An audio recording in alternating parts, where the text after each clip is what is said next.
Hello again, it's Father Beck, and I'm just going to explain two of the questions that we have received quite recently. One is from a godmother who has 4 nephews. That's certainly a wonderful spiritual privilege to be able to have 4 nephews and so forth that you are a godmother of and so forth. Her question is, when does my obligation as a godmother end? The simple answer is never. We always pray in a special way for those who are part of us. We should be praying for everybody, obviously, but we are praying in a special way for those who are close to us, especially with this sacramental aspect of baptism and so forth, and all that involves responding to the vow. Godmothers and godfathers, as well as parents, are intrinsic to this because babies and small children simply cannot respond to a vow. A vow requires a real capacity to make a reasonable decision, to understand information. Part of that question is also what happens when some of the nephews, so to speak, no longer seem to respond to the gift of faith that they have been given. You continue to pray for them.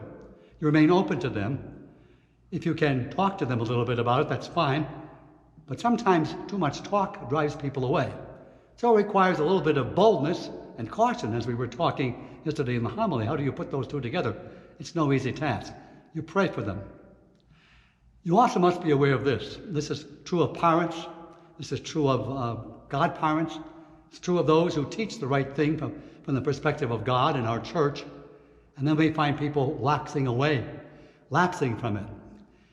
The people who teach, unless they've done something terribly wrong, are not responsible for that. Once we become adults, given the power of free will by God's own design, the decisions we make are consequential for that particular individual, and therefore something we have to take into stock. Does that make us feel better when we see someone we love not responding? Of course not. It's got frustration. And so the best solution we can propose to you is simply praying for them. So hopefully that will be helpful to all of you out there if you have that query and question. Another question has to do with a good book on the lives of the saints. A very good book is Lives of the Saints by our Father Alban Butler. It's well done, and I think you'll find it enjoyable.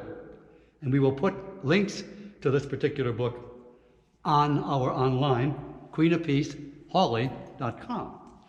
And also another book, which is called Stories of the Saints, Bold and Inspiring Tales, Adventures, Grace, and Courage.